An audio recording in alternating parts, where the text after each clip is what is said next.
ప్రార్థన చేసుకుందాం. పరిశుద్ధులైన మా తండ్రి, కృపగల దేవ, మహాగణుడైన దేవ, మహోన్నతులైన మా తండ్రి, కృతజ్ఞతాపూర్వకంగా మందిరావరణంలో చేరి ప్రార్థించడానికి మీరు ఇచ్చినటువంటి శ్రేష్టమైన తరుణమును బట్టి నీకు స్తోత్రములు. మా ప్రాణ విమోచన కొరకై నీ ప్రాణమును అర్పణగా బలిగా అర్పించి మృతునుంది సమాధి చేయబడి తిరిగి లేచి సజీవుడిగా ఉన్నందుకే నీకు స్తోత్రాలు.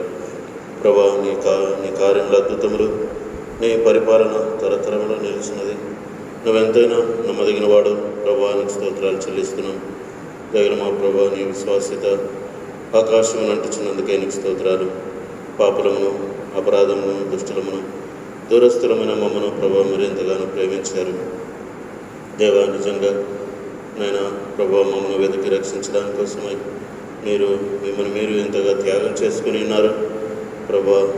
ప్రతిదినము స్మరించుకొనొచ్చు నేను పూజిస్తూ ఆరాధిస్తూ ఉంటున్నాం నాయన ప్రభా. మట్టుకు మా తండ్రి, ఈ దినపు బైబిల్ స్టడీ కొరకై మీ సన్నిధికి వచ్చాము ప్రభా. మీరు నిజంగా మేము రక్షించబడిన తర్వాత నిత్యరాజ్యం కొరకై ఆధ్యాత్మికంగా ఎదిగి ఫలించడం కొరకై పరలోకమందు నీతో పాటు ప్రభా తండ్రి ఆ దేశంలో పరలోకంలో ప్రవేశించడం కాను ప్రభా మమ్మల్ని ఈ లోకంలో సిద్ధపరచబడడానికి ఇచ్చినటువంటి యొక్క ప్రభా లేఖనములను బట్టి, బైబిల్ని బట్టి ప్రభా నిన్ను స్తుతిస్తూ ఆరాధిస్తూ ఉంటున్నాం. ఇటు నీ మాటలు ధ్యానించుకుని ఆధ్యాత్మికంగా బలపట్టుకై మీరెంతైనా సహాయం చేస్తారండి.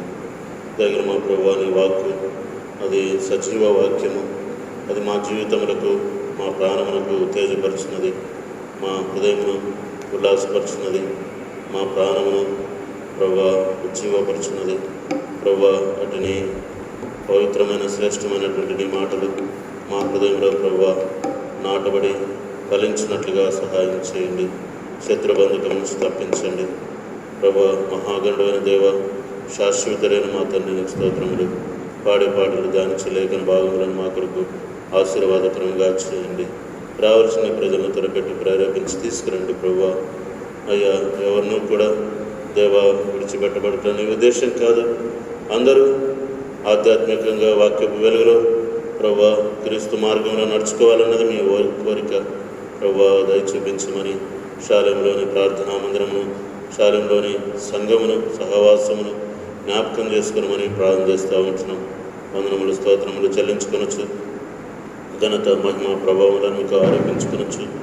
దేవమావలయ ప్రాంతాల్లో కూడినటువంటి ప్రజల మధ్య మీ నామకు మహిమ తెచ్చుకొనండి ప్రభా. మా మధ్యలో ఉండండి ప్రభా. అల్పుడైన మీ దాసుని మరుగుపరిచి మీ పాత్రగా అభిషేకించి వాడుకొనండి. ఘనత, మహిమ, ప్రభావాలను మీకు ఆరోపించుకొనొచ్చు. యేసుక్రీస్తు ప్రభు శ్రేష్టమైన నామమున ప్రార్థించి వేడుచున్నాము తండ్రి, ఆమేన్.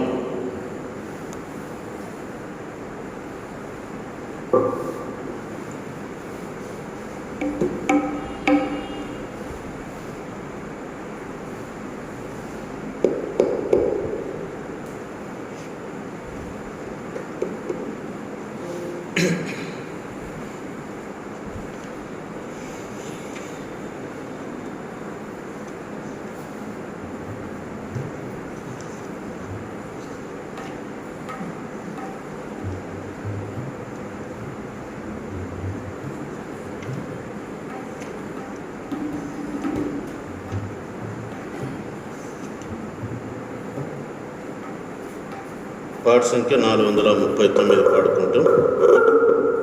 పాట సంఖ్య 439.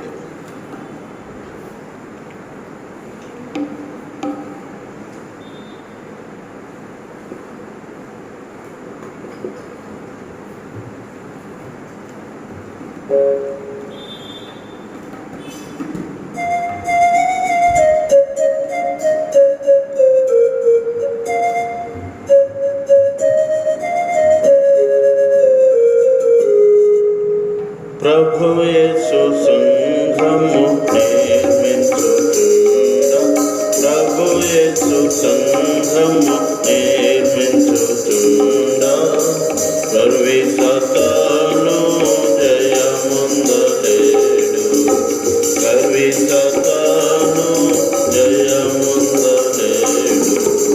పరలోకమా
సతాను జయముందలే నిజ దేవుని ఆత్మజులారా నిజ దేవుని నిజ ఆత్మజులారా ఆత్మీయం బగు ఆలయము మీరే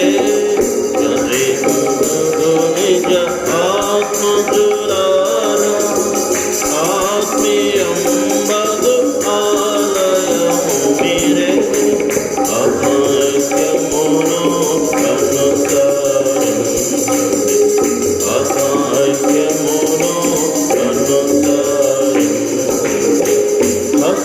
భక్తకృతంబులు ఆలయమగున ప్రభు యేసు సంఘము నిర్మించుచుండ ప్రభు యేసు సంఘము నిర్మించుచుండ సర్వసతాను జయముందలే సర్వసతాను జయముందలే యోధుడని మరి కల్లని యోడని యోధుడని మరి కల్లని యోడని లేదు జాతుల భేదములేమి యోధుడని మరి కల్లని యోడని లేదు జాతుల భేదములేమి దాసు దాసుడు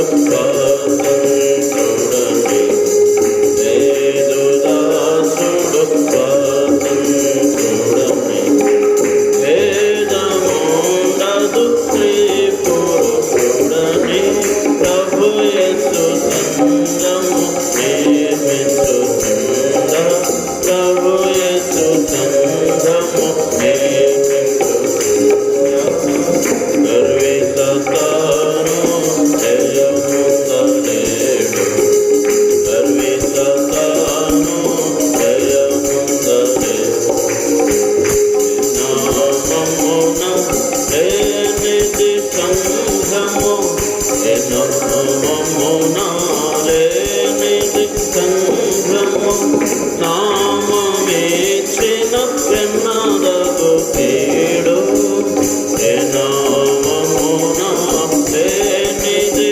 సంఘము నామమిచ్చిన వెన్నదగు కీడు కల్లు కట్టడములు కలిపి కనబడు కట్టడం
లేచి రండి విశ్వాసులారని పాడు.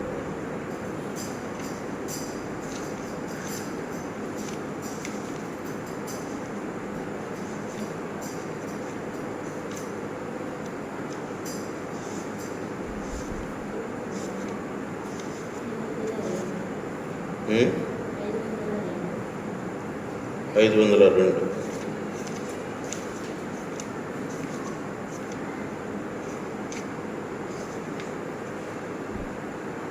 పాట సంఖ్య 502.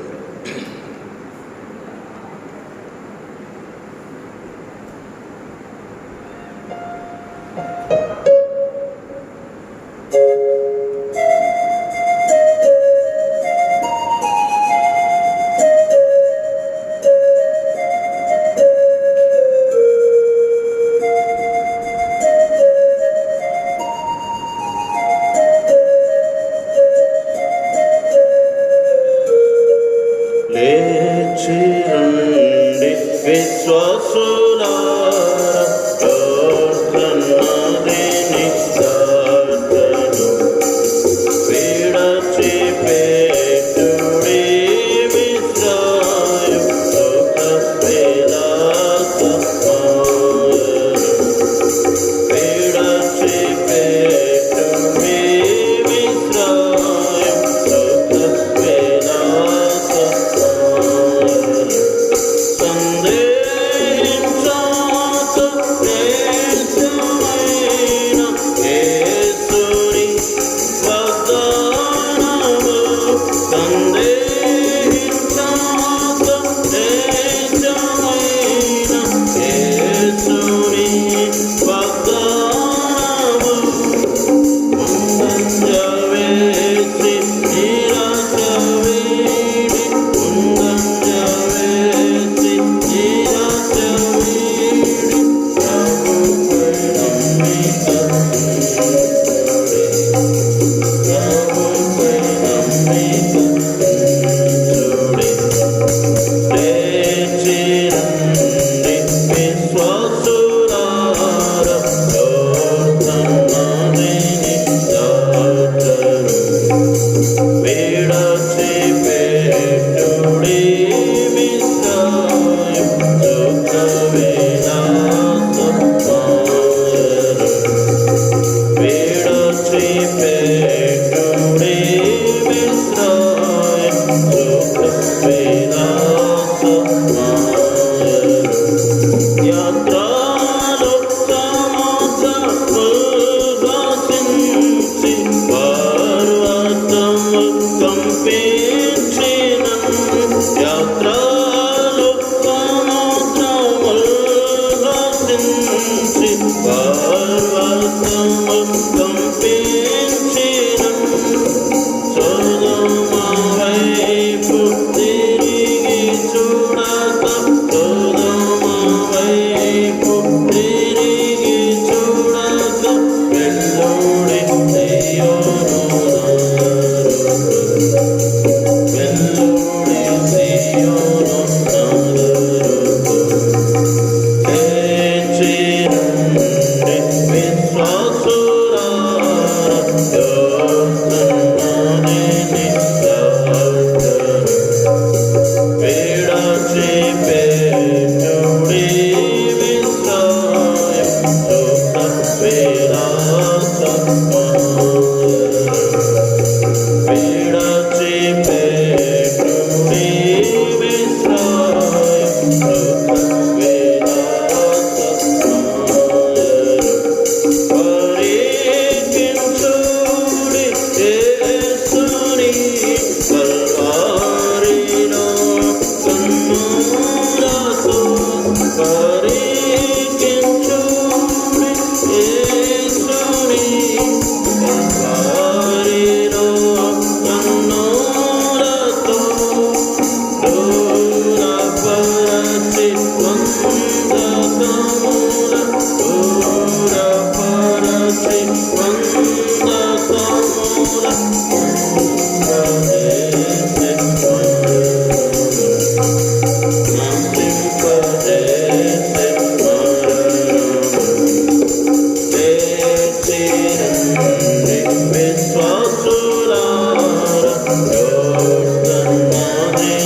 పాట సంఖ్య 196 పాడుకుంటూ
వేద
నేత్రము తెరచి నా కఠిన హృదయమును మార్చి నీ సన్నిధిని నే కోరి నీ సన్నిధిలోనే మారి నీ సన్నిధిని నే కోరి నీ సన్నిధిలోనే మారి స్తుతి పాత్రగా ఆరాధింతు స్తుతి పాత్రగా ఆరాధింతు యుగములు సర్వయుగములు నామము నేత్రము తెరచి నా కఠిన హృదయమును మార్చి నామము నేత్రము తెరచి నా కఠిన హృదయమును మార్చి అంధకారములో నేనుండా అంధకారములో నేనుండా వేదకి నన్ను విడిచి నామము నేత్రము తెరచి నా కఠిన హృదయమును మార్చి నామము నేత్రము తెరచి నా కఠిన హృదయమును మార్చి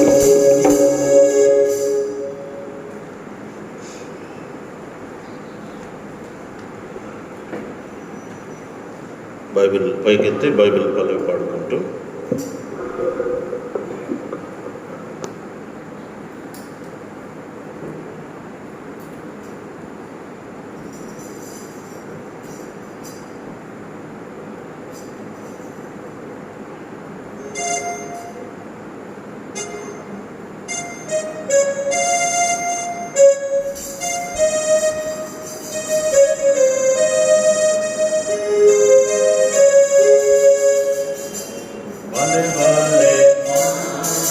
బంగారు బైబిల్లో బలే బలే మాట బంగారు మాట బైబిల్లో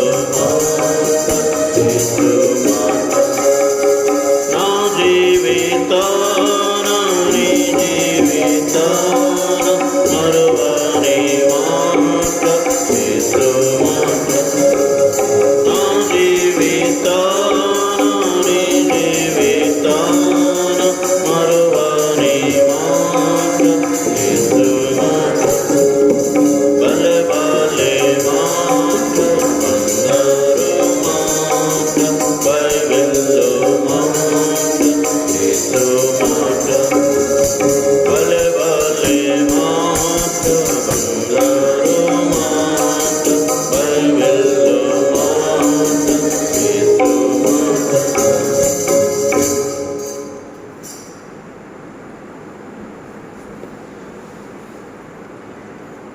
బైబిల్ స్టడీలో వాక్యదానం నిమిత్తమై మనము ధ్యానించుకుంటున్నటువంటి అంశం సంఖ్యాకాండము 33వ అధ్యాయము. దేవుని ప్రజలైనటువంటి ఇజ్రాయేలు యొక్క ప్రయాణములను గురించి ధ్యానం చేస్తూ ఉంటున్నాం.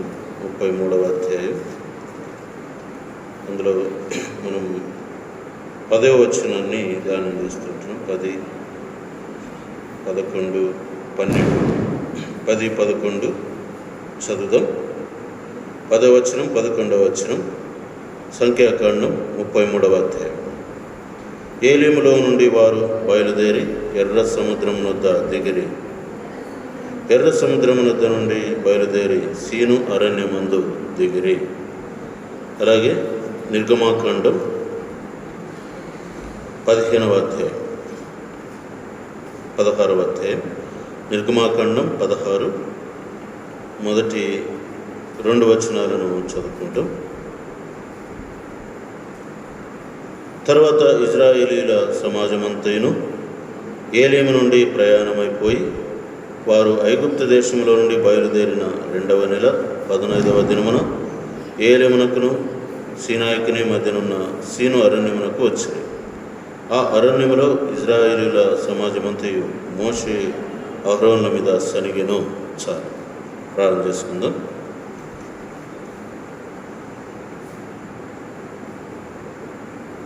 పరిశుద్ధులైన మా తండ్రి, కృపగల దేవ, నమ్మకమైన మా ప్రభువా, జీవాధిపతిని మా తండ్రి వందనాలు చెల్లిస్తూ కృతజ్ఞతతో పాసన గ్రహాలకు ఇచ్చినటువంటి శ్రేష్టమైన తన్నమును బట్టి వందనములు. పాటల ద్వారా నేను మహిమపరిచేటువంటి భాగ్యం ఇచ్చినారు. వాక్యంలో నుంచి అవసరమైనటువంటి తలంపులు మీరు మాకు అనుగ్రహించండి. మా హృదయ ధ్యానము ప్రభువా, వాక్యము అందులోని సత్యమును గ్రహించినట్లుగా మా మనోనేతరాన్ని వెలిగింపచేసి వాక్యం ఉన్నట్లుగా అర్థం చేసుకునేటువంటి కృపను అనుగ్రహించండి. ఆత్మదేవ, మీరే మాతో మాట్లాడుతుండండి. ఆత్మయే మీతో మాట్లాడును. నా వాటిలోని తీసుకుని ఆయన మీతో మాట్లాడును అని ప్రభువా మీరు 16వ అధ్యాయం యోహాను సువార్తలో మీరు తెలియజేస్తూ వచ్చినారు. ప్రభువా, మా జీవితాలను ఆ రీతిగా సిద్ధపరచండి. మీరు మాట్లాడేటువంటి దేవుడు ప్రభువా తండ్రి, దయ చూపించమని మా సమయంలో ఆశీర్వాదకరంగా చేయండి. రావాల్సిన ప్రజలను తలపెట్టి ప్రేరేపించి తీసుకురండి. వందనములు స్తోత్రములు చెల్లించుకొనొచ్చు యేసుక్రీస్తు ప్రభువారి అతి శ్రేష్టమైన ఉన్నతమైన పవిత్రమైన నామమున ప్రార్థించి వేడుకొనుచున్నాము తండ్రి, ఆమేన్.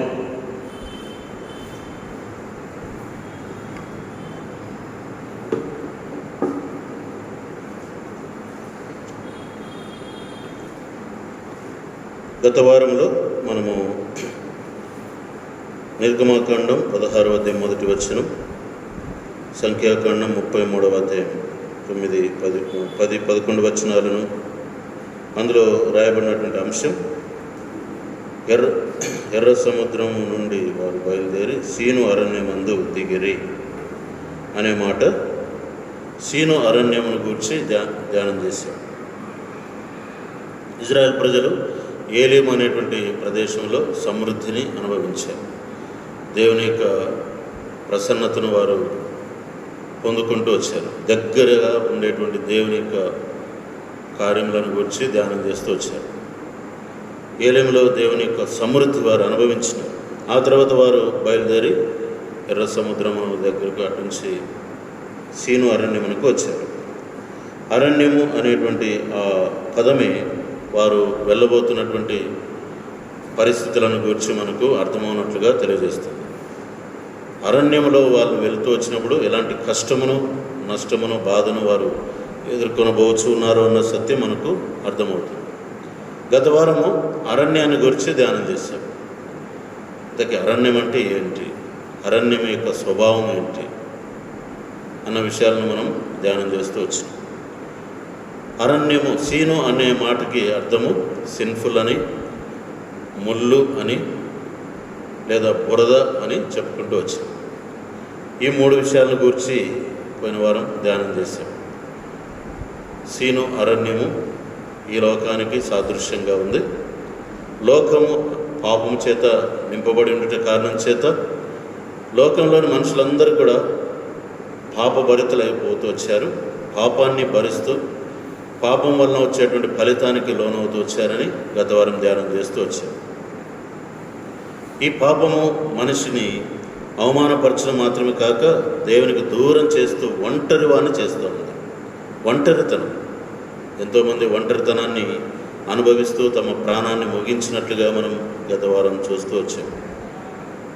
ఈ అరణ్యం అనేది పాపభరితమైనటువంటి ప్రదేశంగా, ఈ లోకంలో కూడా పాపం చేత నింపబడినట్లుగా సంఘం ఈ లోకంలో ఉన్నట్లుగా మనము చూస్తూ వచ్చాం. రెండవది ముళ్ళు. ముళ్ళు అంటే గుచ్చుకుంటుంది. ఈ లోకంలో కూడా ముళ్ళు అనేది ఉంది. అది పాపం అనే ముళ్ళు. ఈ పాపం అనే ముళ్ళు అందరికీ గుచ్చుకుంటుంది. పాపం అనే ముళ్ళు గుచ్చుకోకుండా జీవించిన వాళ్ళకి ఎవరు కూడా లేరు. పాపం అనే ముళ్ళు చేత బాధింపబడిన వారు అంటూ ఎవరు లేరు, ఒక యేసు ప్రభువారు తప్ప. యేసుక్రీస్తు ప్రభువారిని కూడా పాపము ముళ్ళు ఉచ్చుకోవాలని చూసింది, కానీ ఆయనలో ఏ పాపం లేని కారణం చేత ఆయన ఏమీ చేయలేకపోయింది. ఆ పాపపు ముళ్ళను యేసుక్రీస్తు ప్రభువారి శిలువలో తుంచేసి మనకు అది చేసిన హానిని శిలువలో తుడిచివేసి మనలని పాపము ముళ్ళు చేత కలిగి ఉన్నటువంటి గాయాలన్నింటినీ కట్టేసి యేసుక్రీస్తు ప్రభువారు మనకి విడుదలను విమోచనను ఇచ్చాడు కలవరి శిలువలో. కాబట్టి సీను అరణ్యము ముళ్ళు సాదృశ్యంగా ఉంటుంది కాబట్టి ఈ విషయాన్ని కూడా గత వారం ధ్యానం చేస్తూ వచ్చాం. మూడవదిగా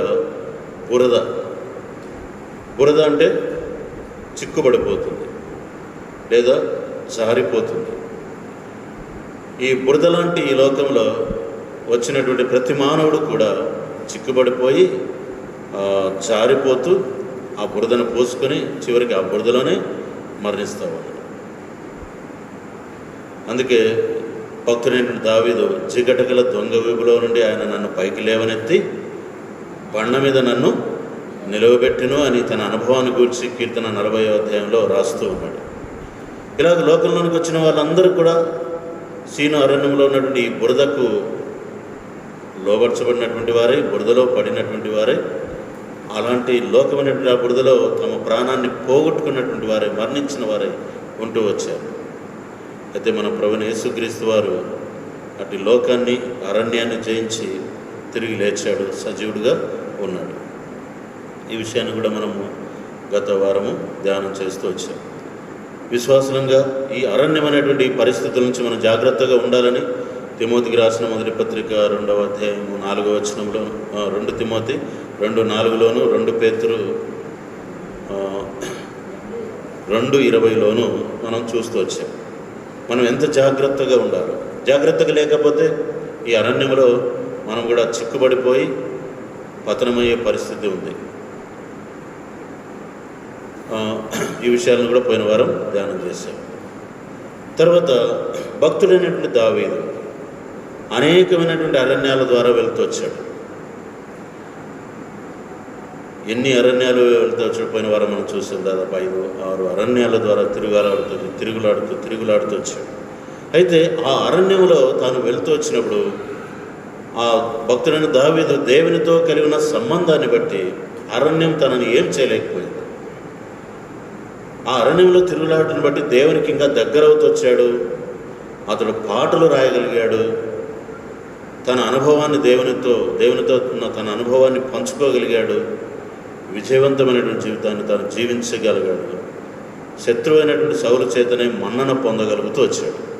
కాబట్టి మనం కూడా ఈ అరణ్యం లాంటి ఈ లోకంలో మనం సంచరిస్తూ ఉంటున్నప్పుడు మనము మన ప్రభుత్వ సంబంధాన్ని కలిగి ఉండటం ద్వారా మనం కూడా ఈ లోకాన్ని, అంటే పాపమును, ముళ్ళును మరియు బురదను జయించినటువంటి వారమై ప్రభుత్వ సంబంధం కలిగి ఉంటాం. లేకపోతే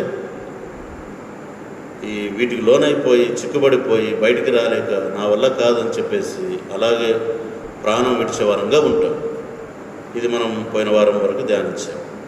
లోకంలో ఉన్నటువంటి అరణ్యం లాంటి పరిస్థితుల్లో ఉన్నటువంటి ప్రజలందరి కోసం యేసుక్రీస్తు వారు అరణ్యంలోనే ఆ శిలువ మీద ఎత్తబడ్డాడు అని మోషే పలుకుతూ వచ్చాడు. ఆ మాట చదవండి. మోషే అరణ్యంలో సర్పమును ఎలాగ ఎత్తెనో అలాగే మనుష్య కుమారుడు కూడా ఎత్తబడవలెను అని 3వ అధ్యాయము 16వ వచనం, 3:14 యోహాను సువార్త చదవండి. పోయిన వారి విషయాన్ని చూసాం. యోహాను సువార్త 3:14, యోహాను 3:14 చదవండి. అరణ్యంలో మోషే సర్పమును ఎలాగ ఎత్తెనో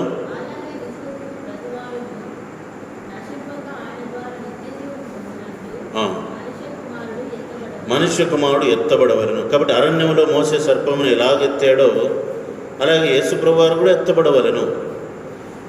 మోషే అదినాన అరణ్యంలో ఉన్నటువంటి ప్రజల కోసం ఎత్తబడిన దాన్ని బట్టి విశ్వాసం చేత ఆయన చూసి ఆ సర్పమును చూసిన వారందరూ కూడా బ్రతికిరి అని సంఖ్యాకాండం 21వ అధ్యాయంలో మనం చదువుతాం.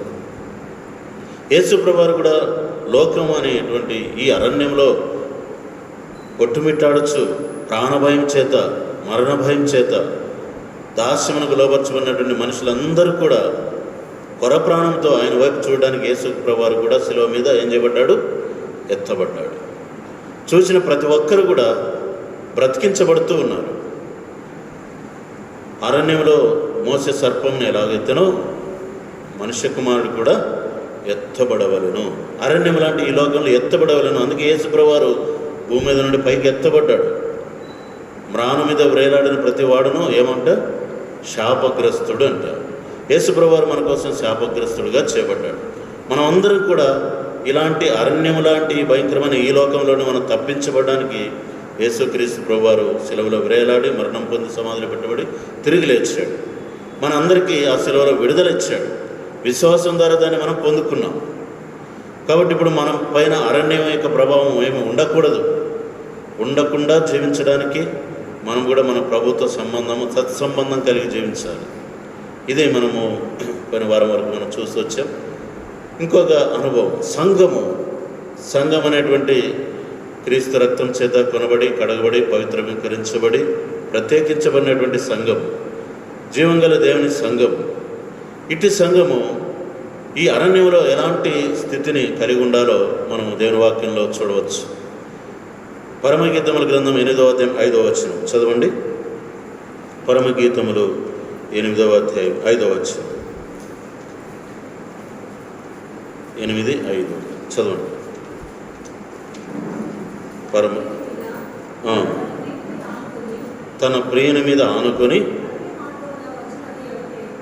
తన ప్రియుని మీద ఆనుకొని అరణ్య మార్గమున వచ్చునది యవతే. జల్దర వృక్షం క్రింద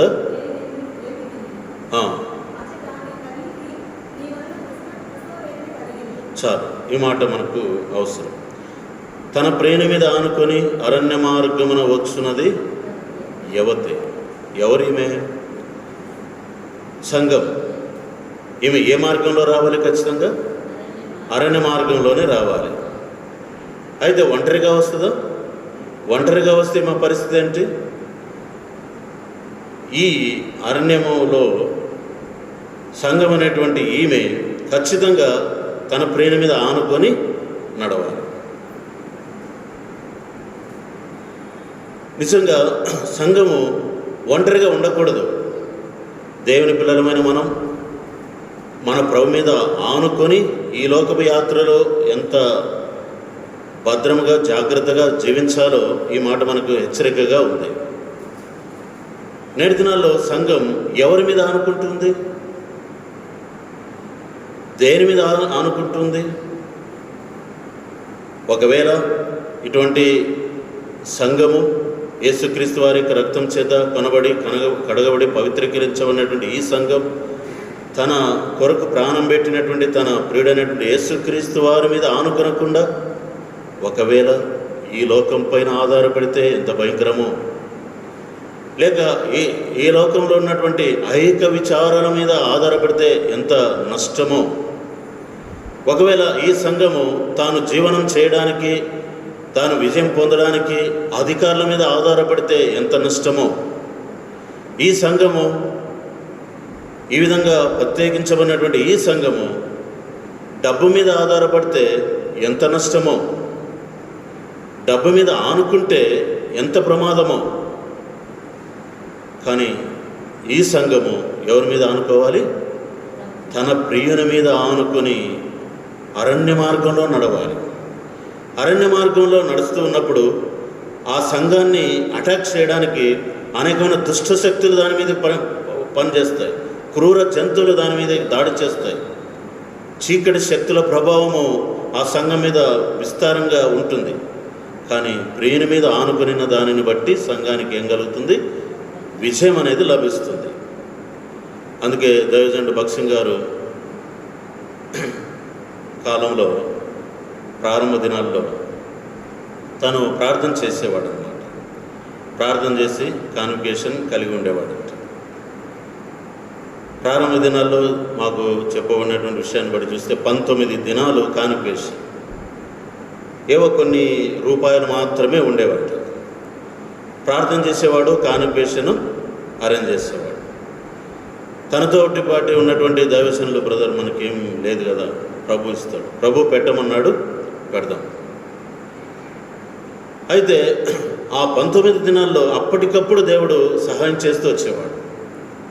ఈ సంఘము తన ప్రియుడైనటువంటి యేసుక్రీస్తు వారి మీద ఆనుకొనుటను బట్టి అరణ్యం లాంటి ఈ భయంకరమైనటువంటి ఈ చీకటి శక్తుల మధ్యలో సుఖంగా, సౌఖ్యంగా, ధైర్యంగా ముందుకు కొనసాగలుగుతూ ఉంది.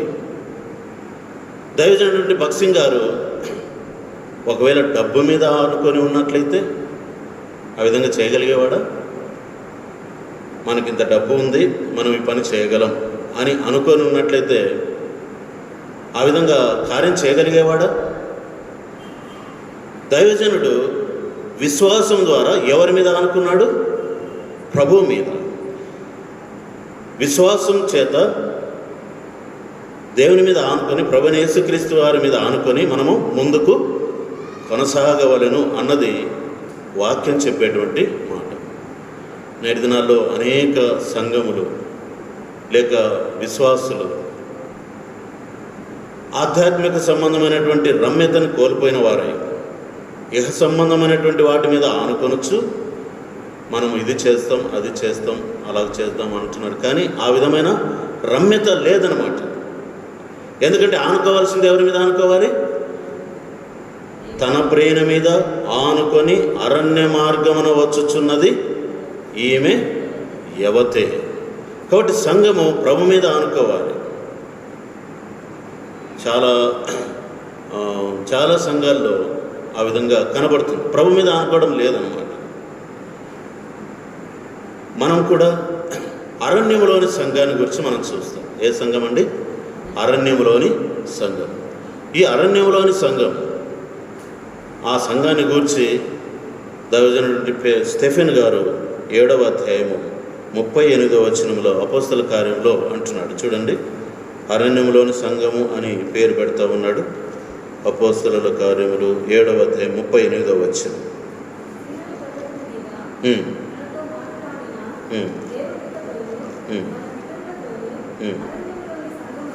అరణ్యములోని సంఘమందు ఉండి మనకిచ్చుటకు, అరణ్యంలోని సంఘమందు ఉండి మనకిచ్చుటకు జీవాక్యమును తీసుకున్నవాడు ఇతడే. అంటే ఆ సంఘాన్ని, దేవుని ప్రజలను, ఇజ్రాయేలు ప్రజలను అరణ్యంలోని సంఘంగా వ్యక్తీకరిస్తున్నాడు. ఈ అరణ్యంలోని సంఘాన్ని అలా వ్యక్తపరుస్తున్నప్పుడు ఈ అరణ్యంలోని సంఘము తన ప్రియుని మీద ఆనుకున్నదా? ఆనుకోని కారణం చేత ఆ అరణ్యంలోని సంఘంలో ఉన్నటువంటి అనేక మంది వ్యక్తులు అరణ్యంలోనే ఏమైపోయారంట? రాలిపోయిరి, నశించిపోయిరి అని రాయబడి. కాబట్టి మనం కూడా అరణ్యంలో ఉన్నాం. సీను అరణ్యంలోనే ఉన్నాం. ముళ్ళు లాంటి, బురద లాంటి పాపయుక్తమైనటువంటి ఈ లోకంలోనే నడుస్తూ ఉన్నాం. అయితే మనం ఆనుకోవలసింది మన కొరకు ప్రాణం పెట్టినటువంటి మన ప్రియమైనటువంటి యేసుక్రీస్తు వారి పైన మనం ఆనుకొని నడుచుకోవాల్సిన వారమని దీని ద్వారా మనకు అర్థమవుతుంది. అరణ్యంలోని సంఘమైనటువంటి ఇజ్రాయేల్ ప్రజలు నిర్గమాకాండం 16వ అధ్యాయంలోనికి వచ్చినప్పుడు వారు సీను అరణ్యంలోనికి వచ్చినట్టుగా అక్కడ వారికి సంభవించినటువంటి విషయాలను మనం చదువుతాం ఈ దినము సందేశంలో. అక్కడ వారికి ఆ అరణ్యంలో వారు పొందిన నష్టాలను గురించి ధ్యానం చేసుకుని ముగించుకుంటాం. వారు ఎటువంటి నష్టాలను పొందారు? ఆ అరణ్యంలో వారు తమ ప్రియుని మీద ఆనుకున్నారా? ఆనుకోలేదా? తన ప్రియుని మీద, తన దేవుని మీద, తన రక్షకుని మీద, విమోచకుని మీద వారు ఆనుకున్నారా? ఆనుకోకుండా ఎటువంటి నష్టాలు పొందుకుంటూ వచ్చారన్నది నిర్గమాకాండం 16వ అధ్యాయంలో రాయబడి ఉంది. ఆ మాట చదువుకుంటాం. 16వ అధ్యాయం మొదటి 2 వచనాలు 3 వచనాలు. తరువాత ఇజ్రాయేలుల సమాజమంతయును ఏలీము నుండి ప్రయాణమైపోయి వారు ఐగుప్తు దేశంలో నుండి బయలుదేరిన 2వ నెల 15వ దినమున ఏలీమునకు సీనాయికిని మధ్యనున్న సీను అరణ్యమునకును వచ్చిరి. ఆ అరణ్యములో ఇజ్రాయేళ్ల సమాజమంతయు మోషే అహరోనుల మీద సనిగెను. ఇజ్రాయేలీలు, మేము మాంసం వండుకొను కుండల యొద్ద కూర్చుండి తృప్తిగా ఆహారము తిన్నప్పుడు యెహోవా చేతి వలన ఏల చావకపోతిమి? ఈ సర్వ సమాజమును ఆకలి చేత చంపుటకు ఈ అరణ్యంలోనికి మమ్మను అక్కడ నుండి తోడుకుని వచ్చితిరని వారితో అనగా చాలు. ఇది సీను అరణ్యంలో వారు కలిగినటువంటి సందర్భం, ఆ పరిస్థితి. ఆ అరణ్యంలో వారు తమ ప్రియుని మీద ఆనుకున్నట్లుగా మనకు కనబడట్లేదు. అరణ్యం యొక్క పరిస్థితులకు వాళ్ళు లోనైనట్లు గుర్తుంది. అంటే మనం చూసాం కదా, అరణ్యం అంటే ముళ్ళు, బురద, పాపం. వీటికి వాళ్ళు లోబడినట్లుగా మనకు అర్థమవుతుంది. వాళ్ళ పాపంలో పడ్డట్టుగా, ఆ ముళ్ళు చేత వాళ్ళు గుచ్చబడ్డట్టుగా, ఆ బురదలో వాళ్ళు ఇరుక్కుపోయినట్లుగా మనకు కనబడుతుంది. అంటే లోబడ్డారు. వాటిని జయించినట్లుగా కాదు, లోబడ్డట్లుగా కనబడుతుంది.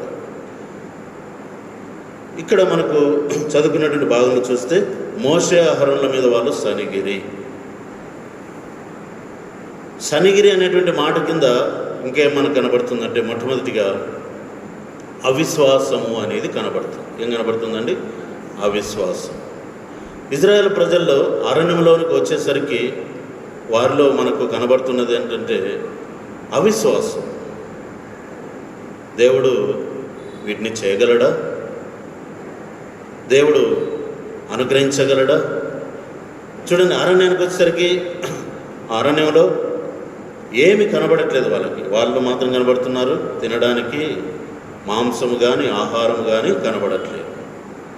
ఆ పరిస్థితులను చూశారు, పరిసరాలను చూశారు.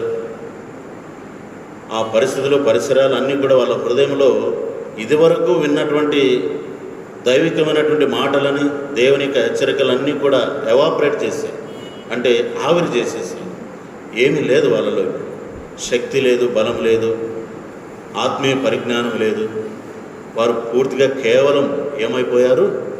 శరీరులు అయిపోయారు. ఏమైపోయారండి? శరీరులు.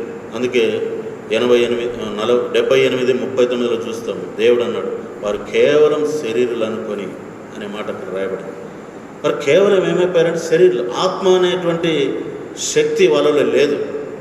కొన్నిసార్లు పరిస్థితులు చూస్తానే ఏమైపోతాయంటే మనలోని విశ్వాసం కూడా ఏమైపోతుంది? ఆవిరైపోతుంది. ఇదివరకు ఎంతో ఇన్న వాక్యం అంతా కూడా ఏమో ఎరగనట్లుగా, దేవుని వాక్యము విననట్లుగా, విశ్వాసమే కానట్లుగా ప్రవర్తిస్తాం అన్నమాట. అక్కడ ఇజ్రాయేల్ ప్రజలకు సంభవించింది అదే. వారు అవిశ్వాసానికి లోనైపోయి వారు అంటున్నటువంటి మాట చూస్తే, మమ్మల్ని అనవసరంగా ఇక్కడికి ఎందుకు తీసుకొచ్చారు? అక్కడ మేము కుండల యొద్ద కూర్చొని వండుకొని రుచికరమైన ఆహార పదార్థాలు తింటూ ఉంటే, ఆ విధంగా తింటూ ఉంటే అటువంటి సంతోషంలోనే చనిపోయింటే బాగుండేదే. అప్పుడు మాకు బాగుండే. ఎప్పుడు బాగుండే? బాగుంటే ఎందుకు వచ్చేవో? బాగుంటే ఎందుకు కన్నీళ్ళు గార్చిరో? బాగుంటే ఓ దేవా మాకు ఇవన్నీ విడిపించు, ఈ ఐగుప్తు బానిసతను తప్పించమని వాళ్ళు కన్నీళ్ళు గారిస్తే, చెట్ల మీద, పుట్టల మీద, వారి పరిసరాల మీద ఏడుస్తూ వస్తే దేవుడు వాళ్ళ మూలుగు వినానని నిర్గమాకాండం 2:22-23 వచనాల్లో రాయబడింది. బాగుంటే ఎందుకు వాళ్ళు ఇక్కడి నుండి బయటకు వెళ్ళాలని అనుకున్నారో, కానీ ఇప్పుడు మాత్రం ఏమంటున్నారు? అక్కడే బాగుండే. ఇది వాళ్ళలో ఉన్నటువంటి అరణ్యం లాంటి పరిస్థితి. అవిశ్వాసం ఒక వ్యక్తిని ఎక్కడికి లాక్కొని పోతుంది చెప్పండి? అరణ్యానికి తీసుకుపోతుంది. ఎక్కడికి తీసుకుపోతుంది? అవిశ్వాసం ఒక దేవుని బిడ్డని, మంచి విశ్వాస అయినా సరే, మంచి కార్యాలు చేసినా సరే, అటు వ్యక్తిని, ఆ వ్యక్తిని లాక్కుపోయి ఆడబడేస్తుంది. అంటే అరణ్యంలో పడేస్తుంది అవిశ్వాసం. అందుకే రాయబడిన మాట, సందేహించువాడు గాలికి ఎగరగొట్టు పొట్టు వలె ఉంటాడంట.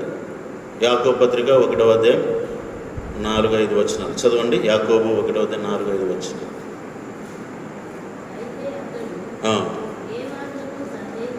అతడు ఏమాత్రమును సందేహింపక అడగవలెను.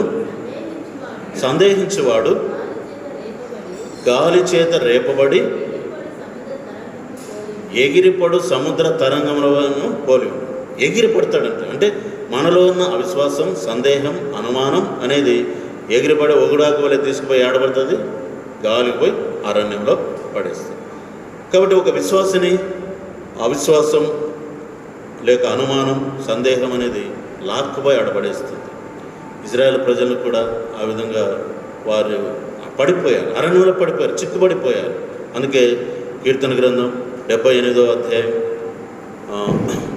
5వ వచనం చదవండి. కీర్తన 78, 5వ వచనం. పిల్లలు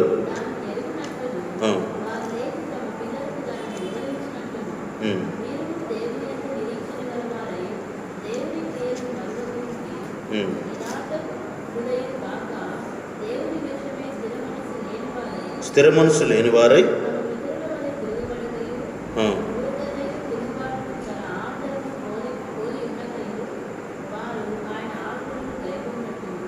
చాలు. తర్వాత 12 నుంచి మనం చదువుదాం. మార్చి 11వ వచనం నుండి. ఆయన క్రియలను, ఆయన వారికి చూపిన తన ఆశ్చర్య క్రియలను వారు మరచిపోయింది.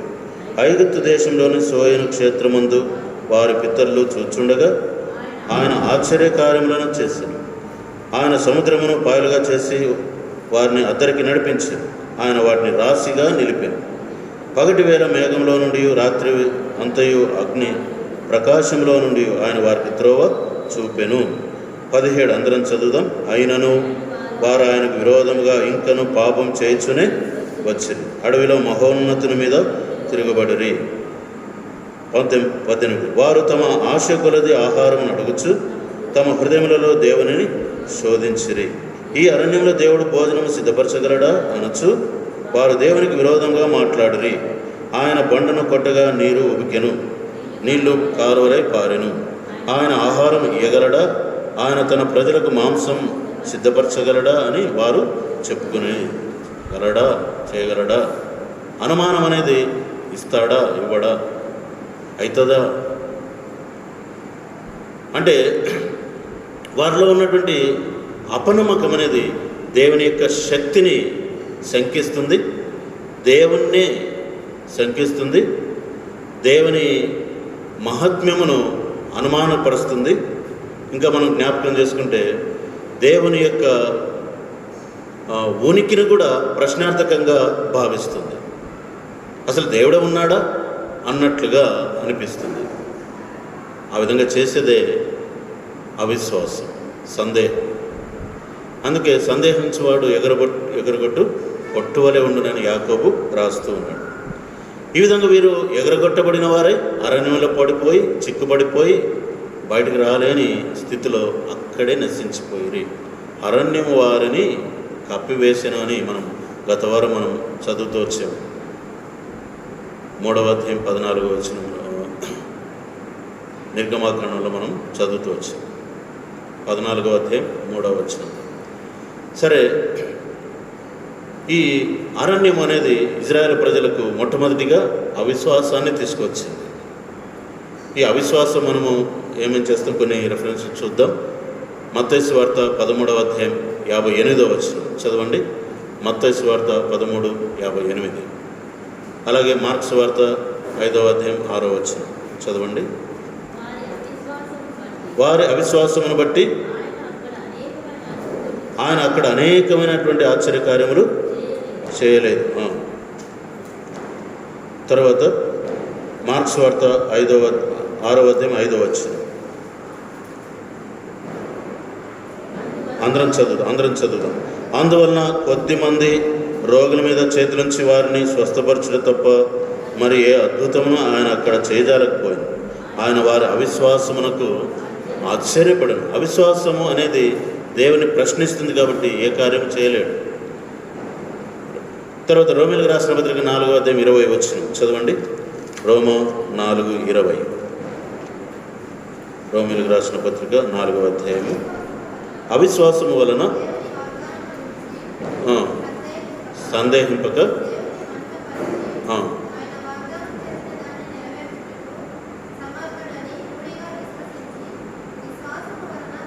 అబ్రహాముని గురించి రాయబడినటువంటి మాట, అతడు మాత్రం అవిశ్వాసం వల్ల సందేహించలేదు అని రాయబడింది. రోమీలకు రాసిన పత్రిక 11వ అధ్యాయం 20 వచనం చదవండి. రోమా 11:20. వారు అవిశ్వాసమును బట్టి నీవైతే అవిశ్వాసమును బట్టి వారు ఏం చేయబడిరి? విరిచివేయబడిరి. విరిచివేయబడిరి అంటే తొలగించబడి, నరకబడిరి అని రాయబడింది. అవిశ్వాసము నరకబడేటట్లుగా చేస్తుంది. అవిశ్వాసం అనేది ఇంకా ఏం చేస్తుంది?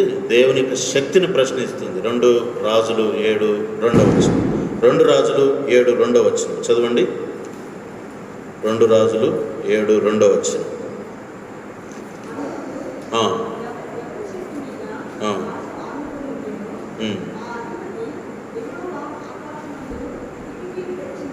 ఆకాశముందు కిటికీలు తెరిచినను అలాగ జరుగుతుందా?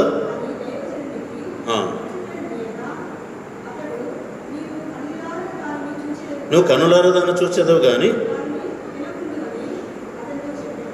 ఇక్కడ సందర్భం ఏమిటంటే దేవుని ప్రజలు భయంకరమైనటువంటి కరువులో ఉన్నారు.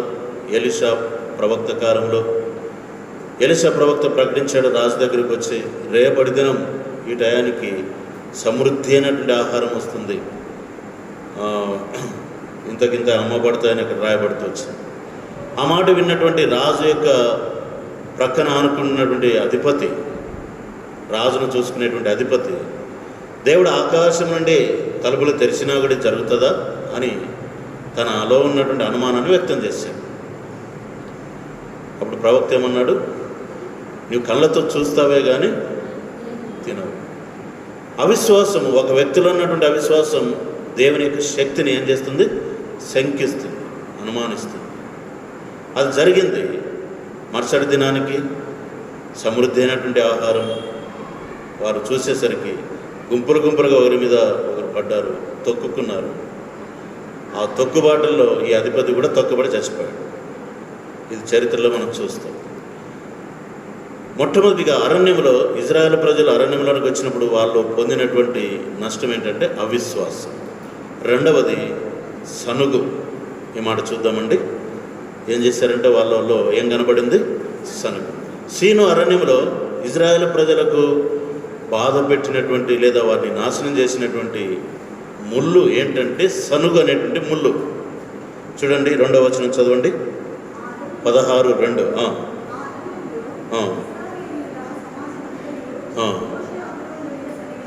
మోషే అహరోనుల మీద సనిగెను. అసలు సనుగు అంటే ఏంటి? సనుగు అంటే ఏంటి? సనగడం అంటే ప్రగాఢమైనటువంటి అవిశ్వాసానికి యొక్క సూచనయే భౌతికమైనటువంటి సనుగుగా మనం చెప్పుకోవచ్చు. అంటే గాఢమైన, అంటే అవిశ్వాసం ఎక్కువైతే ఏమవుతుంది? సనుగు అయిపోతుంది. కొద్ది అవిశ్వాసం ఉంటే మనం మౌనంగా ఉంటాం. లోపల అవిశ్వాసం పెరిగితే ఏమవుతుంది? నోటి నుంచి ఏమొస్తుంది? మాట వస్తుంది. ఏమొస్తుంది? బాగా చేసినారు లేదు. ఏదో కొద్దిగా అవిశ్వాసం ఉంటే లోపలే సనుక్కుంటాం. అదే ఎక్కువైతే ఏమవుతుంది? నోటి నుంచి బయటకు బలి చేసినారు ఇట్లయితే ఎందుకని నోట్ గట్టిగా అంటాం. గట్టిగా అంటే దాన్ని ఏమంటారు? సనుగు. వాళ్ళు ఇట్లా అనుకుంటున్నారు, వీళ్ళు ఇట్లా అనుకుంటున్నారంట, ఇట్లా అనుకుంటున్నారంటే సనుక్కుంటున్నారంట. అంటే బయటకు ఎందుకు వస్తే లోపల మొదట ఏమిట్లో ప్రారంభం ఏంటది? అది అవిశ్వాసంగా ప్రారంభమై అది కార్యరూపం దాల్చి సనుగుగా బయటకు వస్తుంది. గాఢమైనటువంటి అవిశ్వాసం యొక్క కార్యరూపమే సనుగుగా మనం చెప్పుకోవచ్చు. ఈ సనుగు అనేది ఎవరు వాడుకుంటారు? అపవాది వాడుకుంటాడు. దేవుని బిడ్డలలో మొట్టమొదట అవిశ్వాసాన్ని రేకెత్తిస్తాడు. ఆ అవిశ్వాసం కొద్దిగా ఎక్కువైపోయి నోటి నుంచి మాటలు వస్తాయి, సనుగు అయిపోతుంది. ఈ అవిశ్వాసాన్ని, ఈ సనుగును, ఈ రెండింటిని వాడుకొని శత్రువు సాతానుడు దేవుని పిల్లలలో తన కార్యాన్ని ప్రారంభం చేస్తాడు. ఇంకా సనుగు పుట్టిందంటే ఏమవుతుంది? ఒక చోట సనుగు పుట్టితే అదంతా కూడా ఏమైపోతుంది? వ్యాపిస్తుంది. వ్యాపించి ఇంకా ఎలాగైతే పరలోకంలో దేవునికి విరుద్ధంగా అపవాదిలో ఒక ఆలోచన పుట్టి వేల కొలది దూతలు పోగైపోయి అక్కడ దేవుని చేత కింద పడద్రోయబడి నశించిపోయారు. అటువంటి భయంకరమైన అవిధేయులైన దూతల్లో కలిగినటువంటి ఆ నష్టం ఈ అవిశ్వాసము మరియు సనుగుల ద్వారా శత్రువు దేవుని పిల్లలు పనిచేస్తాడు. అదే ఇక్కడ జరిగింది. అందుకే మనము అవిశ్వాసం రాకుండా చూసుకోవాలి. రెండవది, అవిశ్వాసాన్ని ఎక్కువైపోతే ఏమవుతుంది? సనుగైపోతుంది. ఆ సనుగు రాకుండా చూసుకోవాలి. ఈ రెండింటిని ఎవరు జయించగలరు అంటే, తన ప్రియుని మీద ఆనుకొని అరణ్యంలో నడిచేటువంటి వారు జయిస్తారు. ఇంకొక దాని మీద ఆనుకొని, లేదా డబ్బు మీద ఆనుకొని, శరీరం మీద ఆనుకొని, మనుషుల మీద ఆనుకొని లోకం వైపు చూసేవాళ్ళు మాత్రం ఏం చేస్తుంటారు చెప్పండి? సనుక్కుంటూ ఉంటారు, విసుక్కుంటూ ఉంటారు, ఏంటిది అని అంటుంటారు. ఆ విధంగా సనుగులకు అవకాశం ఇచ్చి శత్రువు పనికి వాళ్ళు కారణమవుతారు. అందుకే మనము వీళ్ళు మనకు ఒక సూచకంగా ఉన్నారు. మొట్టమొదటి వాళ్ళ అవిశ్వాసానికి చోటిచ్చారు. రెండవది, సనుగు అనేది వాళ్ళలో పనిచేస్తూ వచ్చింది. మనం కూడా ఇటు సనుగు నుండి సంపూర్ణంగా విడిపించబడాలి. ఈ సనుగు అనేది ముఖ్యంగా ఎవరిలో నుంచి ప్రారంభమవుతుందంటే, శరీర సంబంధమైనటువంటి వ్యక్తుల ద్వారానే ప్రారంభమవుతుంది. ఎవరి ద్వారా ప్రారంభమవుతుంది? శరీరం, కార్నర్. అంటే మనకు శరీరం ఉంది. దేవుని బిడ్డలంగా మనం ఏం చేయాలంటే ఆత్మానుసారంగా నడుచుకోవాలి, కానీ శరీరాన్ని మనం ఏం చేయాలి? అణిచేస్తూ, చంపేస్తూ, దాన్ని అదుపులో పెట్టుకుంటూ రావాలి. కానీ అందరూ అలా చేయలేరు. కొందరు ఆత్మని అణిగిపెట్టేసి దేన్ని లేపుతారు? శరీరాన్ని లేపుతారు. అర్సు, కొట్టు, తిట్టు అను, అట్లా ఆ విధంగా శరీరాన్ని ముందుకు లేపుతుంటే శరీరం ఓరుకుంటుందా?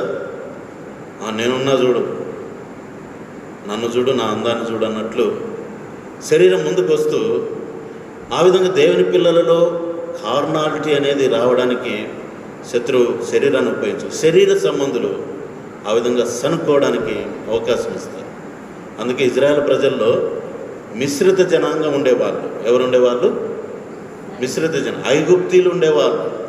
అక్కడ బయలుదేరేటప్పుడే వీళ్ళ దేవుడు చాలా గొప్పవాడు, వీళ్ళ దేవుడు ఇన్ని అద్భుత కార్యాలు చేశాడు, మనం కూడా వాళ్ళతో పాటు వెళితే మాకు కూడా అలాంటి కార్యాలు చూస్తామని ఆ విధంగా అక్కడి నుండి బయలుదేరి వచ్చిన వాళ్ళు వీళ్ళలో ఉన్నారు. వీళ్ళు ఎటువంటి వాళ్ళు? సున్నతి లేని వాళ్ళు, దేవుని బిడ్డలు కాదు. అంత మాత్రమే కాదు, వాళ్ళు శత్రువుకి ఎక్కువగా చోటిచ్చే వాళ్ళు, శరీర సంబంధాలు. కాబట్టి ఎక్కువగా వీళ్ళ శరీరం ఇజ్రాయెల్ ప్రజల మధ్యలో పనిచేసేసరికి సనుగులు అనేవి ప్రారంభమవుతూ వచ్చాయి. మన సంఘాల్లో కూడా ఎవరుంటారండి? ఎవరుంటారు? అందరూ ఆత్మీయులే ఉంటారా? శరీరులు కూడా ఉంటారు. శరీర సంబంధం, శరీరాన్ని పోషించే వాళ్ళు కూడా ఉంటారు. కాబట్టి సమస్యలు అనేది దేంతో ప్రారంభమవుతాయి? శరీరంతోనే కనపరుచుకోవడం. కాబట్టి శరీరం ఏం చేస్తుందంటే అవిశ్వాసానికి లోను చేస్తుంది. శరీరం ఏం చేస్తుందంటే సనుగుతుంది. అందుకే వాళ్ళు ఏమంటున్నారు? వాళ్ళలో ఉన్నటువంటి ఆత్మ పోయింది, శరీరం పనికి వచ్చేసరికి వాళ్ళు ఏమంటున్నారు? 16 మొదటి వచనం 2, 3 వచనాలు చదవండి.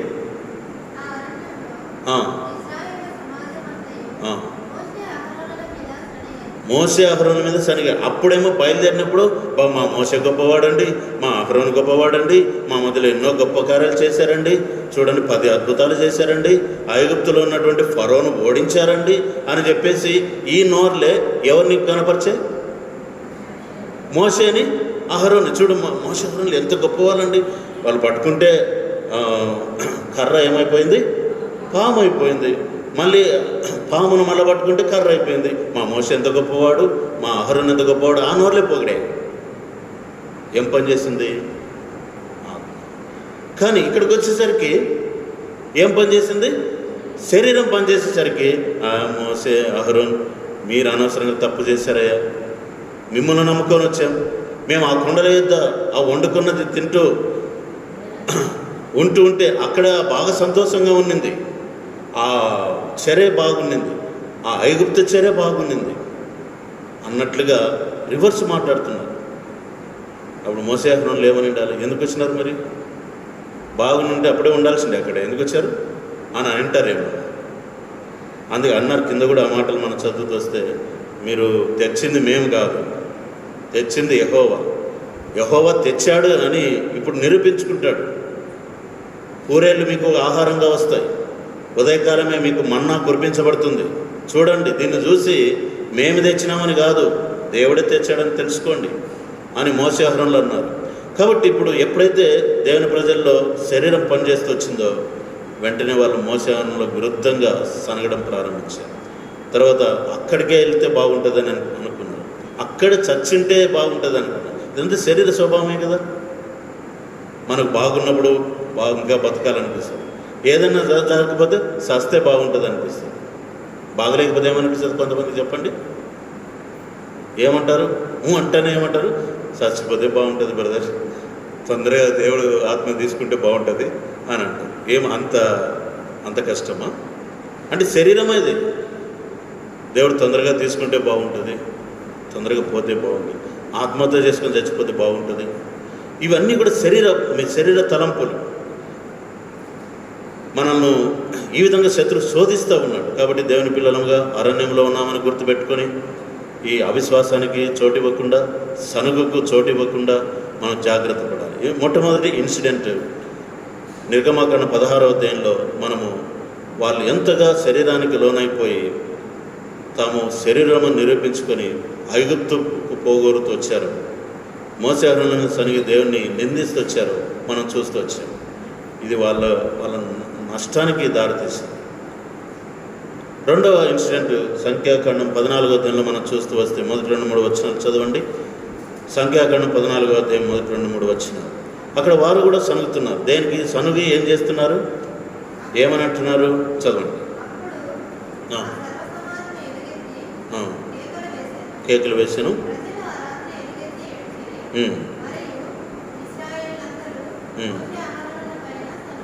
సనుగు కొనిరి.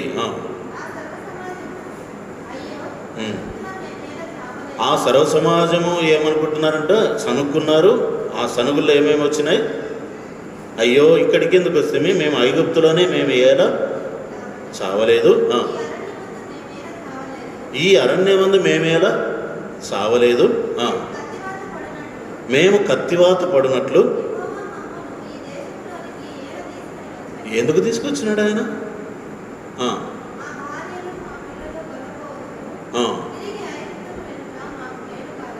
బా ఎంత మంచి ఆలోచన, ఎంత మంచి ఆలోచన.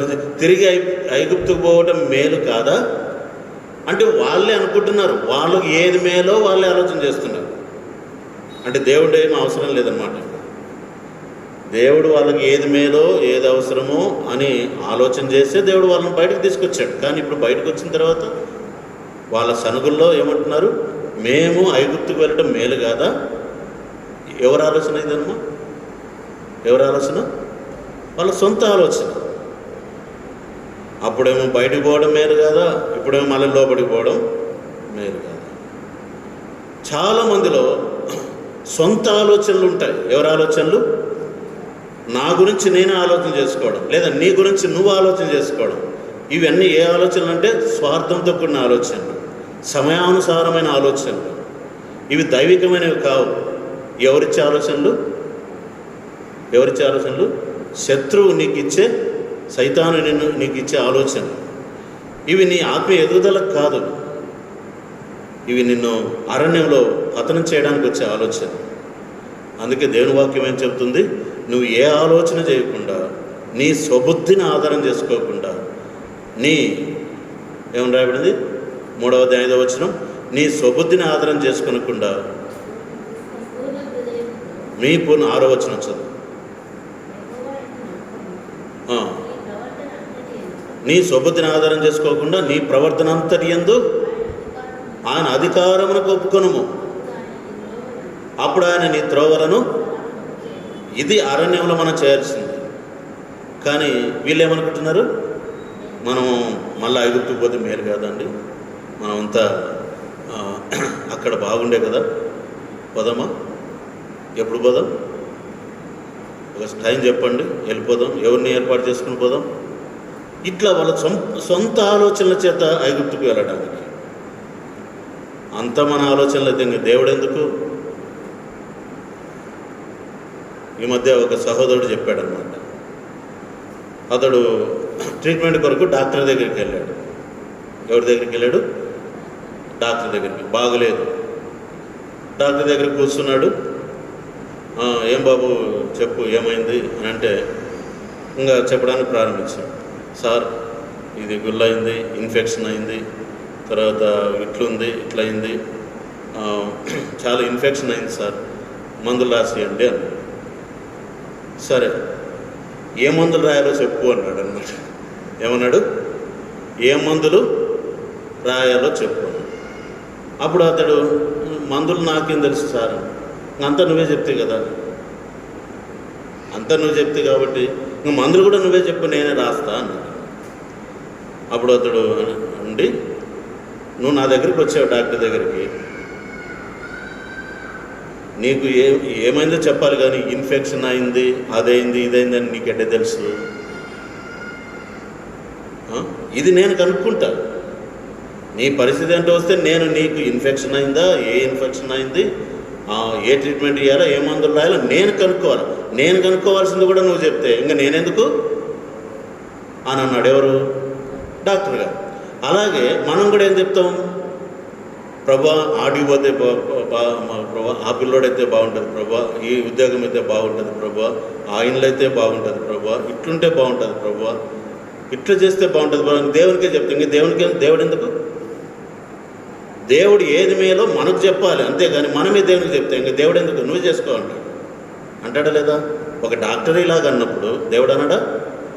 ఇప్పుడు ఈ సనుగులు చేస్తున్నటువంటి అరణ్యంలో ఉన్న ఇజ్రాయెల్ ప్రజలు కూడా ఏ విషయంలోనికి దిగజారిపోయారంటే, ఎంత కష్టానికి వెళ్ళిపోయారంటే, ఎంత నష్టానికి వెళ్ళిపోయారంటే, వాళ్ళు దేవునికే ప్లాన్ ఇచ్చేసరికి వచ్చేసారు. మనం అక్కడికి పోతే మేలు కదా, మళ్ళా ఐగుప్తుకి వెళ్తే మేలు కదా, అక్కడ మేలు కాదనే కదా దేవుడు తెచ్చింది వీటికి, మళ్ళా వెనక్కి పోవడం మేలా? కొంతమంది అలాగే వెళ్ళిపోతారు, మళ్ళా లోకంలోకి వెళ్ళిపోతారు, రక్షణ విశ్వాసం అన్నీ వదిలిపెట్టేసి మళ్ళా లోకంలోకి వెళ్ళిపోతారు. ఇది దేవుని యొక్క చిత్తానికి విరుద్ధంగా వారు నడుచుకుంటున్నారు. కాబట్టి ఇది రెండవ ఇన్సిడెంట్. మూడవ ఇన్సిడెంట్ మనం చూస్తే సనుగుట వలన 17వ అధ్యాయంలో మనం చూస్తాం. సంఖ్యాకాండం 17వ అధ్యాయంలో మొదటి 5 వచనాలు.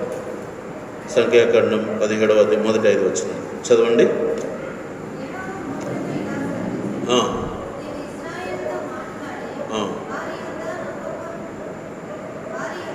వారి వద్ద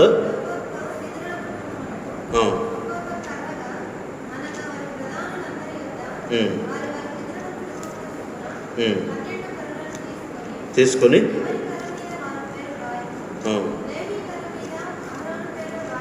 తర్వాత 5వ వచనం అందరం చదువుదాం. అప్పుడు నేను ఎవరిని ఏర్పరచుకుందునో వాని కర్ర చిగురించును. ఇజ్రాయేలీలు మీకు విరోధంగా సనుగుచుండు సనుగులు నాకు వినబడకుండా మాన్పివేదును. వీళ్ళలో సనుగులు ఎందుకంటే ఎవరిని దేవుడు ఏర్పాటు చేసుకుని ఉన్నాడు, ఎవరు తమ మీద ఆధిపత్యం వహించాలా అనే దాని విషయంలో వాళ్ళు సనుక్కుంటూ వచ్చారు. ఇది కూడా, ఈ సనుగులు కూడా వీళ్ళని ఎక్కడికి తీసుకుని పోయాయి? అరణ్యానికే తీసుకుని పోయాయి. ప్రతి అవిశ్వాసం, ప్రతి సనుగు ఎక్కడికి తీసుకుని పోతుంది? అరణ్యానికే తీసుకుని పోతుంది. మనము దేవునిలో లేము, ఏడున్నాం? ఒకవేళ సనుగుంటే, అవిశ్వాసం ఉంటే అరణ్యంలో ఉన్నట్లే. కాబట్టి 16వ అధ్యాయంలో సంభవించినటువంటి పరిస్థితులను బట్టి అక్కడ దేవుని ప్రజలు సనుక్కున్నారు, చనిపోయారు. ఇది రెండవ విషయం. మూడవదిగా అరణ్యంలో మొట్టమొదటిగా వారు అవిశ్వాసానికి లోనయ్యారు, రెండవది సనుక్కున్నారు, మూడవది అరణ్యంలో ఇజ్రాయెల్ ప్రజలు మూడవదిగా వారు అవిధేయత చూపించారు. అవిధేయత చూపించారన్న మాట మనం చదువుతాం. 16వ అధ్యాయం నిర్గమాకాండం చూడండి. మనం చదువుకున్నటువంటి అంశం నిర్గమాకాండం 16వ అధ్యాయం. నిర్గమాకాండం 16వ అధ్యాయం 20వ వచనం అందరం చదువుదామండి. అయితే వారు మోషే మాట వినక కొందరు ఉదయం వరకు దానిలో కొంచెము మిగుల్చుకొనక అది పురుగు బట్టి కంపు కొట్టింది. మోషే వారి మీద కోపపడగా. చదవండి 27 అందరం చదువుదాం. అట్లు జరిగెను, ప్రజలలో కొందరు 7వ దినమున దానిని కూర్చుకొని వెళ్ళగా వారికి ఏమీ దొరకకపోయింది. 28 అందరం చదువుదాం.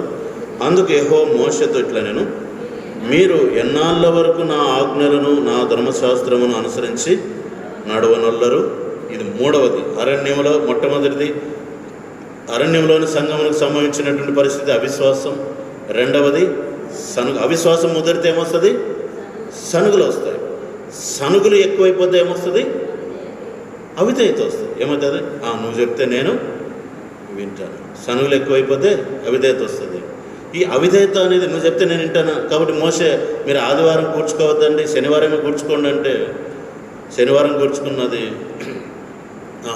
ప్రతిదినము మరుసటి దినం వరకు పెట్టుకోకండి, ఏ దినం ఆ దినం అని పెట్టుకోండి అని అంటే మరుసటి దినం పెట్టుకుంటే ఏమైందంటే అది పురుగు పట్టింది. మోసే దైవజనుడు మోసే కోపడ్డాడు. విశ్రాంతి దినమున ఏరుకోవడానికి పోవద్దని అంటే కొంతమంది పోతాం ఏమైందని చెప్పేసి విశ్రాంతి దినమున ఏరుకోవడానికి పోతే ఆ దినం ఏమీ దొరకలేదు. అప్పుడు మోసే గారు అన్నారు, మీరు నా ఆజ్ఞలు లేకుండా ఎంతకాలం మీరు నన్ను శోధిస్తారు. కాబట్టి అవిధేయత, అవిశ్వాసం ముదిరితే సనుగు ఎక్కువైతే అవిధేయత. ఈ అవిధేయత ఎక్కువైతే ఏమొస్తుందంటే మరణం. ఏమొస్తుందండి చెప్పండి? మరణం. అరణ్యంలో జరిగేటివి అన్నీ ఇజ్రాయేల్ ప్రజలు సీను అరణ్యంలో వీటన్నింటిని పొందాడు. నాలుగవదిగా మరణం వాళ్ళు పొందారు. ఆ మాట మనము సంఖ్యాకాండం 16వ అధ్యాయం ఇందాక చదువుకున్న భాగంలో నిర్గమాకాండం 16వ అధ్యాయం, నిర్గమాకాండము 16వ అధ్యాయం, నిర్గమాకాండం 16వ అధ్యాయము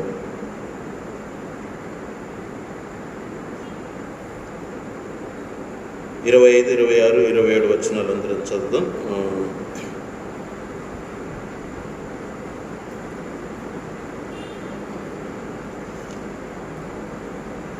14వ అధ్యాయం చూడండి. సంఖ్యాకాండం 14వ అధ్యాయం, సంఖ్యాకాండం 14వ అధ్యాయం,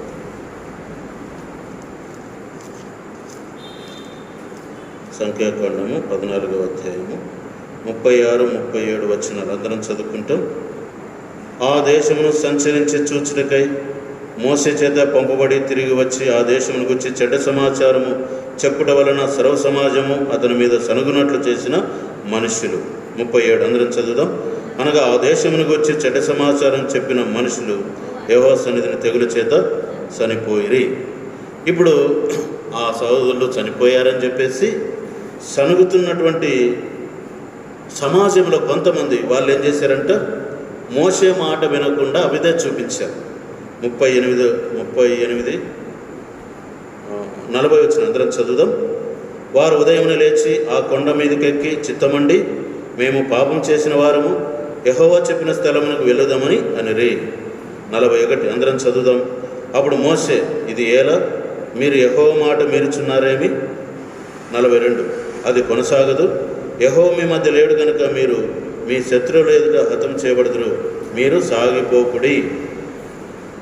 వద్దు అన్నాడు, అయినా వెళ్ళారు. వెళ్తే ఏం జరిగింది? 45 అందరం చదువుదాం. అప్పుడు ఆ కొండ మీద నివాసమున్న అమాలేకీయులను కనానీయులను దిగి వచ్చి వారిని కొట్టి హార్మా వరకు వారిని తరిమి హతము చేసిరి. మరణం. కాబట్టి అరణ్యములో చివరికి సంభవించేదేంటి? మరణం. అలాగే సంఖ్యాకాండం 17వ అధ్యాయం, సంఖ్యాకాండము 17వ అధ్యాయం, 12, 13 అందరం చదువుదాం.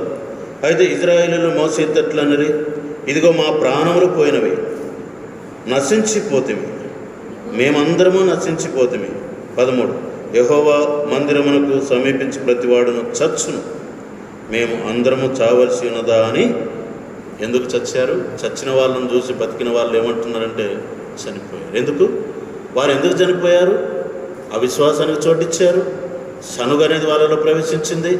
ఆ తదుపరి వాళ్ళకి అవిధేయత చేత వెళ్ళిపోయారు, చివరికి చనిపోయారు. ఇది అరణ్యంలో జరిగేటువంటి పరిణామం. అరణ్యంలో ఉన్న సంఘం ప్రియుని మీద ఆనుకుంటే ఇవన్నీ జరగవు. ఎవరి మీద ఆనుకుంటే జరుగుతాయి? శరీరం మీద ఆనుకుంటే, లోకం మీద ఆనుకుంటే, పాపంలో చిక్కుబడిపోతే జరిగే పరిణామాలు ఇవి. అందుకే దేవుని పిల్లలమైన ఆయన స్వరక్తమిచ్చి కొనబడినటువంటి దేవుని సంఘముగా, దేవుని ప్రజలముగా ఈ సీను అరణ్యంలో మనం నడుస్తూ ఉంటుండగా మనం కూడా మన కొరకు ప్రాణం పెట్టి తిరిగి లేచిన మన ప్రియుని మీద ఆనుకొనొచ్చు, శారీరకంగా కాక ఆత్మానుసారంగా నడుచుకొనొచ్చు, సనగకుండా సంశయించకుండా ప్రతి సత్కార్యం మంచిగా చేయొచ్చు, యథార్థంగా నడుచుకొనొచ్చు, విజయవంతులంగా నిలబడాలన్నది దేవుని యొక్క సంకల్పం. ఆ విధంగా సనగకుండా సంశయించుకోకుండా ఉన్నటువంటి యెహోషువ కాలేబులు ఇలాంటి అరణ్యాలన్నీ జయించుకుంటూ ఎక్కడ చేరారు? కనాను చేరారు. ఆ విధంగా అరణ్యంలో ఆ పరిస్థితులకు లోబడిపోయిన వారు చచ్చిపోయారు. కాబట్టి మనం ఎలాగున్నాం? సీను అరణ్యం మనకు అనేక విషయాలు నేర్పిస్తుంది. పోయిన వారం అరణ్యం అంటే ఏంటో నేర్చుకున్నాం. ఈ దినం అరణ్యంలోని సంఘం అరణ్యానికి ఏ విధంగా అప్పగించుకుంది, అరణ్యం యొక్క పరిస్థితులకు ఏ విధంగా లోబడి నష్టపోయిందో మనం చూసాం. అందుకే ఇంకో మాట చూసుకుని ముగించుకుంటామండి. 1 కొరింథీ 10వ అధ్యాయం 5వ వచనం 10వ వచనం అందరం చదువుదాం. అరణ్యము చివరికి వారిని ఏం చేసింది అని. కొరింథీయులకు రాసిన మొదటి పత్రిక 10వ అధ్యాయం 5వ వచనం 10వ వచనం 5వ వచనం 10వ వచనం అందరం చదువుదాం. అయితే వారిలో ఎక్కువ మంది దేవునికి ఇష్టలుగా ఉండకపోయిరి గనుక అరణ్యములో సంహరింపబడిరి. నెక్స్ట్ 10వ వచనం. మీరు సనగకుడి, వారిలో కొందరు సనిగి సంహారకుని చేత నశించిరి. ఎక్కడ? అరణ్యంలోనే సనుగులు ఉన్నాయి. సనిగి సంహారకుని చేత నశించిరి.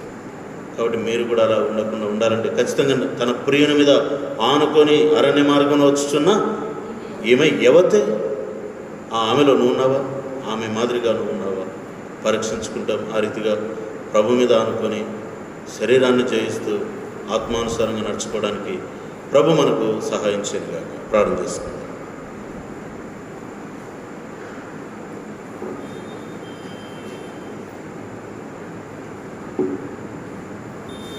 పరిశుద్ధులైన మా తండ్రి, కృపగలిగిన దేవ, నమ్మకమైన మా ప్రభు, సజీవుడవు దేవ, ఆధిపత్యం అధికారం కలిగిన మా తండ్రి, కృతజ్ఞతాపూర్వకంగా నీ మందిరావరణంలో నీ ప్రజలతో కలిసి ఇలాగూ ప్రభా నీ ఘననామాన్ని కనపరచడానికి ఇచ్చిన అవకాశాన్ని బట్టి నీకు స్తోత్రాలు.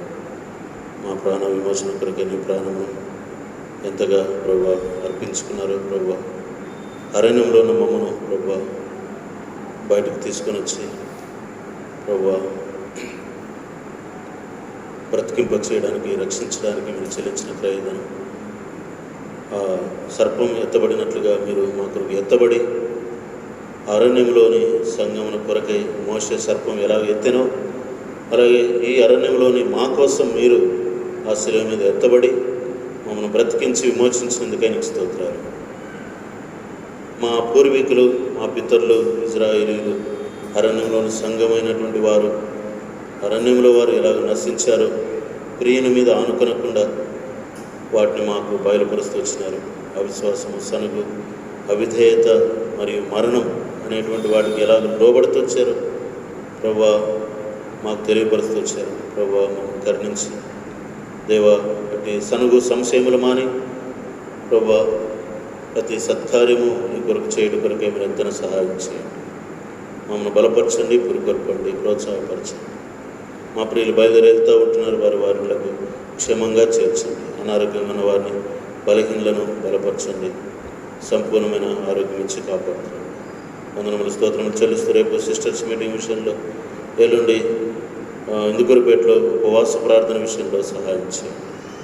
యేసు ప్రభువారి ఆదివారం పరిచర్య కొరకై సిద్ధపరచండి. యేసుక్రీస్తు ప్రభువారి శ్రేష్టమైన పవిత్రమైన నామమున ప్రార్థించి వేడుకొనుచున్నాము తండ్రి, ఆమేన్. మన తండ్రి అయిన దేవుని ప్రేమ, ఆయన కుమారుడైన యేసుక్రీస్తు వారి కృప, పరిశుద్ధాత్మ యొక్క సహవాసం ఇక్కడ చిన్న మనకును భక్తుల్లో చెందిన భక్తులందరికీ ఇప్పుడు ఎల్లప్పుడూ సదాకాలం తోడైండును గాక. ఆమేన్. రేపటి దినం 10:30 గంటలకి సిస్టర్స్ మీటింగ్ మందిరంలో కలిగి ఉంటాం.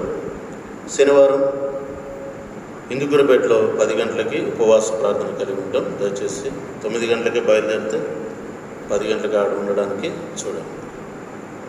Praise lord.